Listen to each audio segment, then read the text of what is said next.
Bismillahirrahmanirrahim. Assalamualaikum warahmatullahi wabarakatuh. Halo teman-teman, apa kabar hari ini? Alhamdulillah kita memasuki bulan puasa Ramadan. Tanpa terasa ternyata kita sudah puasa hari ke-7 ya teman-teman. Mudah-mudahan kita selalu diberikan kekuatan dan semangat dalam beribadah di bulan puasa Ramadan. Nah teman-teman, meskipun kita menahan lapar, menahan haus, namun semangat belajarnya jangan pernah turun ya. Seperti hari ini, kita akan belajar menyimak tentang materi apa ya kira-kira? Ada yang bisa menebak teman-teman? Ya, sekarang kita akan belajar materi keseimbangan ekosistem. Apa sih yang dimaksud dengan keseimbangan ekosistem? Nah, sebelumnya kita cari tahu dulu. Arti ekosistem adalah suatu tatanan kesatuan secara utuh dan menyeluruh antara segenap unsur lingkungan hidup yang saling mempengaruhi, terdiri dari komponen biotik dan abiotik. Ingat-ingat lagi teman-teman, komponen biotik adalah komponen makhluk hidup ya, seperti hewan, tumbuhan, dan manusia. Dan komponen abiotik adalah makhluk tak hidup, seperti air, udara, tanah, dan termasuk bangunan-bangunan yang ada di sekitar kita juga adalah komponen abiotik ya teman-teman. Lalu, apa dong artinya keseimbangan ekosistem? Ya, keseimbangan ekosistem adalah suatu tatanan kesatuan yang terbentuk oleh hubungan timbal balik antara makhluk hidup dengan lingkungan, yaitu hubungan timbal balik antara komponen biotik dan abiotik teman-teman. Contohnya, di hutan sebagai komponen abiotik merupakan tempat tinggal bagi komponen-komponen biotik seperti hewan, tumbuhan, mikroorganisme, dan semua yang ada di hutan. Jadi, pada hutan terdapat suatu ekosistem yang kompleks ya teman-teman, karena di dalamnya terjadi hubungan timbal balik antara komponen biotik dan abiotik. Nah, ternyata ada beberapa faktor yang dapat mempengaruhi atau merusak keseimbangan ekosistem. Di sini maksudnya merusak keseimbangan ekosistem ya teman-teman. Yang pertama adalah faktor alam dan yang kedua adalah faktor manusia.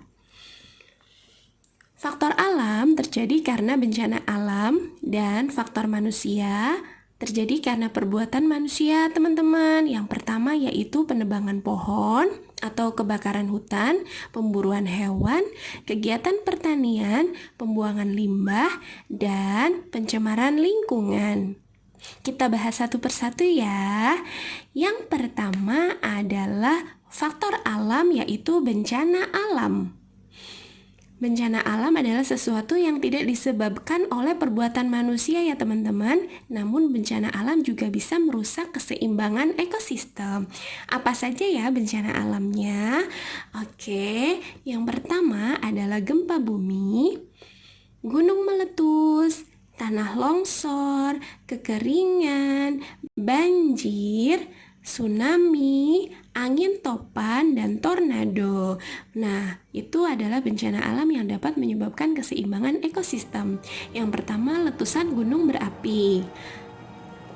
Letusan gunung berapi dapat merusak keseimbangan ekosistem teman-teman, karena apabila terjadi letusan gunung berapi, maka komponen-komponen biotik maupun abiotik yang ada di sekitar gunung berapi akan mati teman-teman, sehingga tidak seimbang lagi antara komponen biotik dan abiotiknya. Letusan gunung berapi merupakan aktivitas gunung api yang mengeluarkan material yang ada di dalam perut bumi berupa bahan padat, cair, dan gas, lalu dikeluarkan ke permukaan bumi.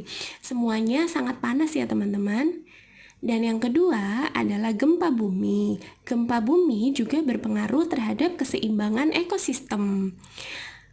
Dengan adanya gempa bumi, komponen abiotik yang ada di sekitar makhluk hidup akan rusak, seperti bangunan-bangunan yang akan rusak karena guncangan dari gempa bumi.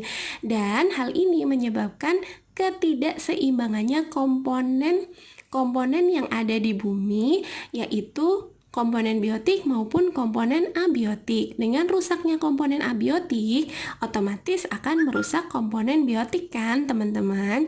Jadi gempa bumi bisa merusak keseimbangan ekosistem. Yang ketiga adalah banjir. Banjir juga bisa merusak keseimbangan ekosistem yang ada di bumi, teman-teman. Karena dengan adanya banjir juga bisa merusak komponen biotik maupun abiotik. Iya nggak, teman-teman? Contohnya bangunan menjadi rusak dan beberapa hewan maupun tumbuhan akan mati karena adanya banjir atau luapan air yang berlebih. Kemudian yang berikutnya adalah angin topan. Angin topan juga bisa merusak komponen biotik dan abiotik yang ada di sekitar manusia, teman-teman, atau di sekitar makhluk hidup. Angin topan adalah udara yang bergerak dari tekanan udara maksimum ke tekanan udara minimum, sehingga bisa menyebabkan kerusakan lingkungan, teman-teman. Nah, masih banyak lagi bencana alam yang dapat menyebabkan kerusakan keseimbangan lingkungan seperti badai tornado, tsunami. Itu semuanya dapat menyebabkan rusaknya keseimbangan ekosistem ya, teman-teman. Nah, itu dia pembahasan tentang bencana alam. Selanjutnya, kita akan membahas tentang faktor manusia, yaitu faktor yang menyebabkan rusaknya keseimbangan ekosistem karena perbuatan manusia. Kira-kira apa aja ya, teman-teman? Apa aja? Ayo, ini nih kita harus berhati-hati ya, jangan sampai perbuatan kita merusak keseimbangan ekosistem. Faktor yang pertama adalah penebangan pohon atau kebakaran hutan. Yang kedua, kegiatan pertanian. Yang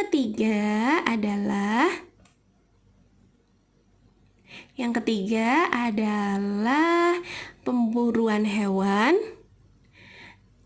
Kemudian pembuangan limbah dan pencemaran lingkungan. Kita bahas satu persatu ya. Penebangan pohon atau kebakaran hutan adalah tempat tinggal untuk komponen biotik maupun abiotik dan ekosistem yang kompleks seperti tumbuhan, hewan, jamur, dan lainnya. Hutan juga menyediakan bahan baku untuk kebutuhan manusia seperti makanan dan peralatan rumah tangga.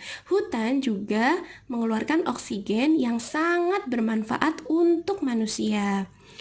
Namun, oleh perbuatan manusia, adanya penebangan pohon dan kebakaran hutan menyebabkan ekosistem yang ada di dalamnya rusak, seperti hewan dan tumbuhan akan mati dan punah. Yang berikutnya adalah pemburuan hewan. Pemburuan hewan tentu saja dapat merusak keseimbangan ekosistem, teman-teman. Dengan adanya pemburuan hewan, hewan-hewan akan mati dan ekosistem hewan itu akan rusak, teman-teman, atau tidak seimbang lagi. Pemburuan hewan dilakukan atas dasar kepentingan manusia yang tidak baik ya, teman-teman. Mereka membunuh hewan untuk kepentingan pribadi, lalu dijual dan memperoleh keuntungan pribadi. Yang berikutnya adalah kegiatan pertanian.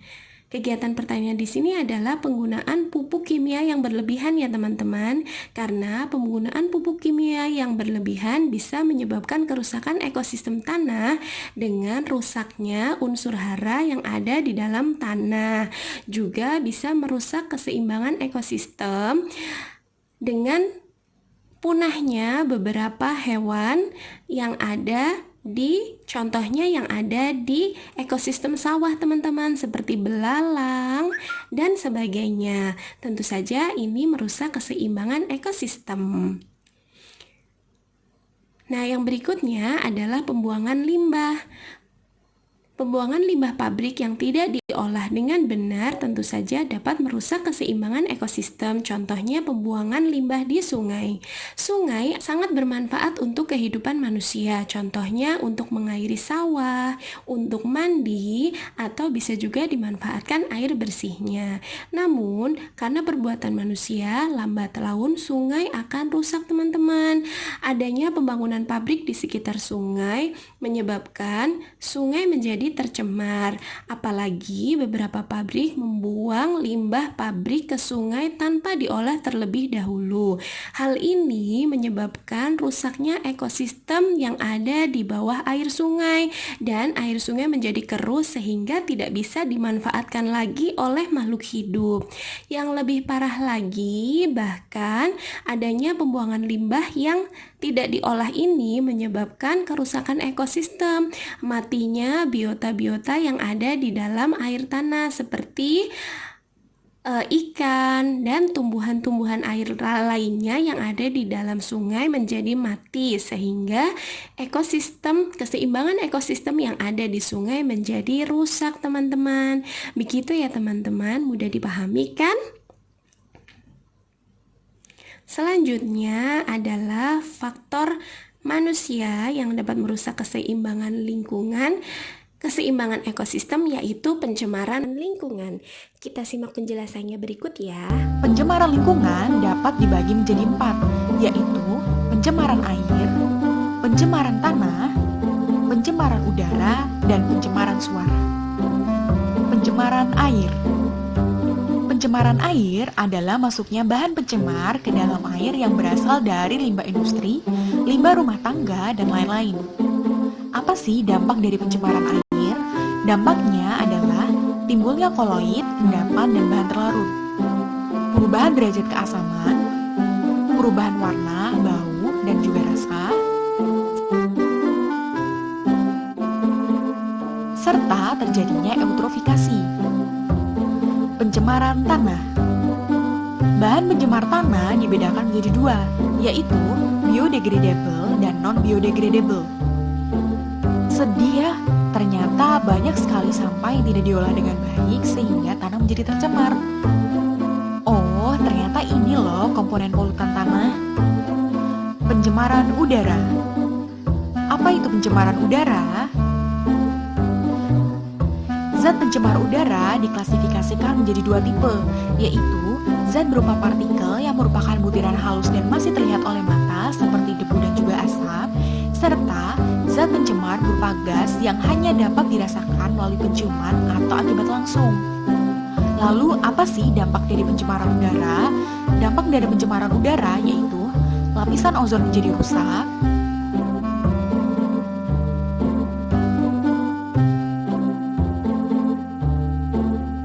pemanasan global, hujan asam, dan juga memberikan dampak buruk bagi tubuh manusia.